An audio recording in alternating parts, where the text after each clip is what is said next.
bomb-scarred St. Paul's Cathedral is the scene of a memorial service to Franklin Delano Roosevelt. Outstanding world figures are in attendance. London's Lord Mayor and party arrive.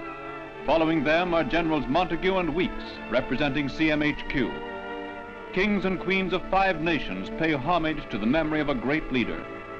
Tears are in the eyes of Britain's Prime Minister as he recalls great moments with a real friend. Netherlands Queen and Princess Juliana and our own royal family wear mourning for the occasion.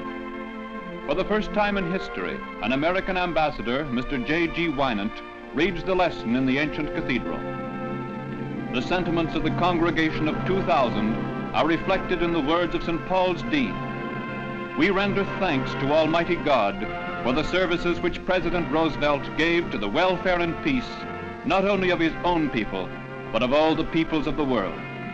So passes a great man.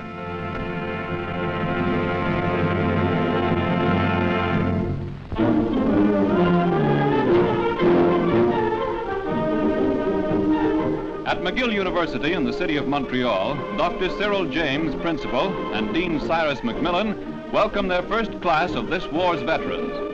The occasion marks the opening of the initial special university course for Canada's fighting men at the world-famous Institute of Higher Learning. The engineering building is the classroom for the bulk of the ex-service students. Science is the preferred study of most of the lads.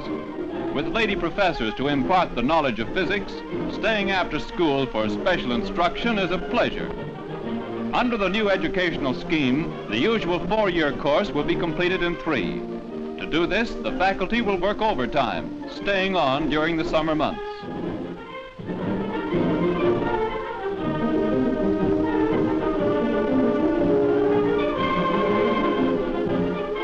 Taking up his education where he left off in 1939, Johnny Canuck is rapidly making up the time he lost during the years of his fight for freedom.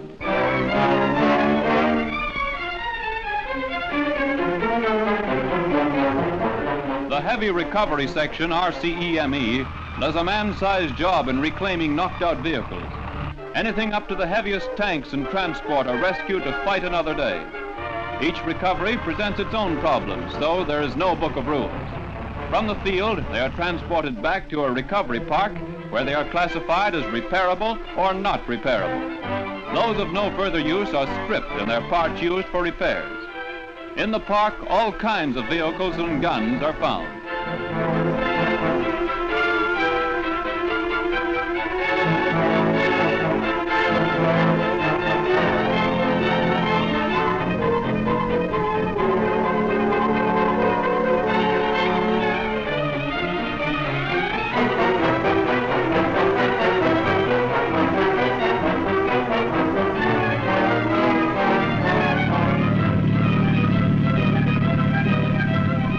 One ticklish job is handled by the armorers. A 25-pounder has a live HE shell stuck in the barrel. The barrel is removed and carted away, but carefully. The ammunition examiner packs it with explosives and adds an electrically detonated fuse. The charged barrel is buried in a slit trench and thus disposed of.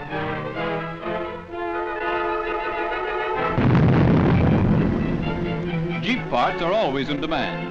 As soon as a wrecked pneumonia special comes in, it disintegrates rapidly. Our supply routes are kept clear for the advance, thanks to the hard-working recovery sections of the Army's youngest corps.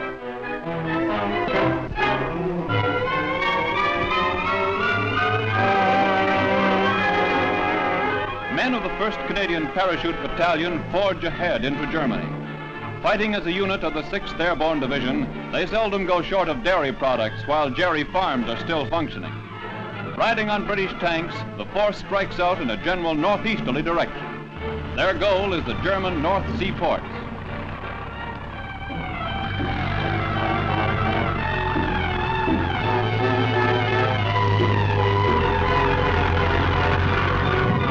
Advancing with their British buddies, town after town is captured as the enemy pulls out in general retirement. Graven, Wiedenzoll, Zuta, and Werlte are taken and cleared of snipers. Up to 25-mile advances are made on foot in a day, thanks to the stamina of tough Allied paratroopers. Some of the enemy are in no condition to surrender. Others, after a stubborn defense, yield to the inevitable. All but the most fanatic are willing to admit that Hitler's castle has crumbled. Allied paratroopers are now engaged in the final house cleaning.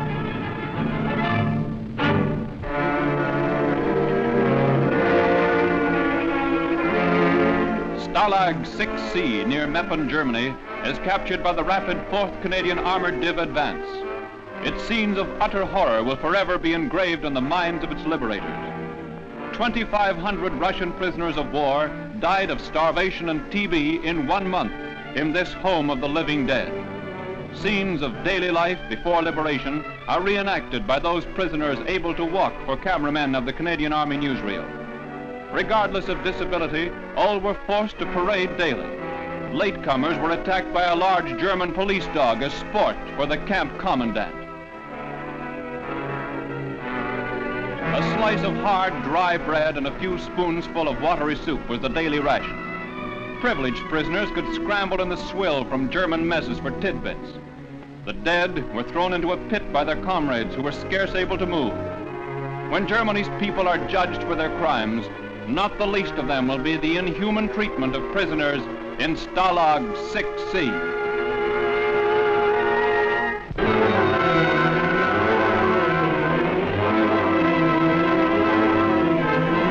General Crerar plans the offensive of his 1st Canadian Army in their drives into Germany and northern Holland. In one arm of the thrust, tanks of the 4th Canadian Armoured Div drive across the Dortmund-Ems Canal to the town of Meppen, Germany. Opposition is light as our armor moves on the town.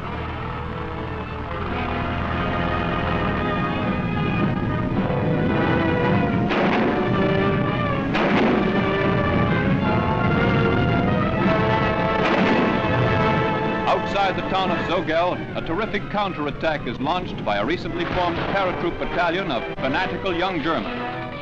Hiding in houses and behind any available obstacle, they have to be flushed out in close-quarter fighting. Non-combatant units aid in the task.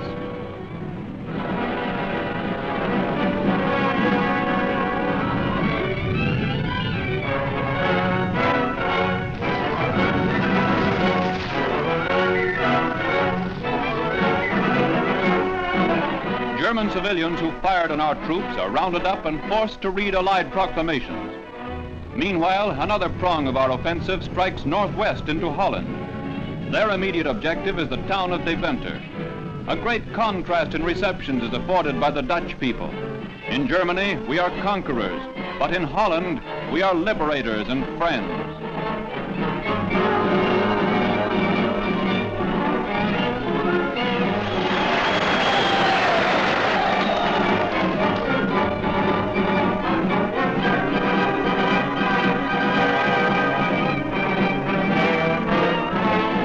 Between Deventer and Zutphen, Canadians mass to cross the Ijssel River. Initial bridgeheads are established by waterborne troops who make the crossing in buffaloes.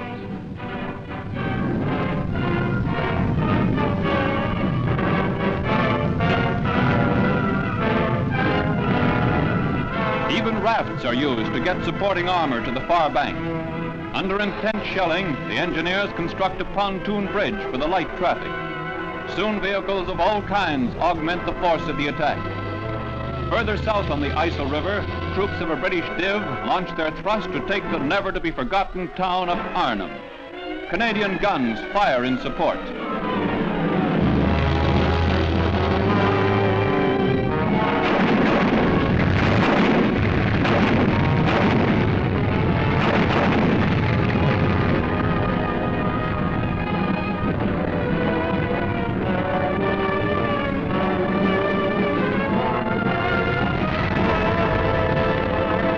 8,000 rounds of ammunition from Canadian guns clear the way for British infantry to take Arnhem.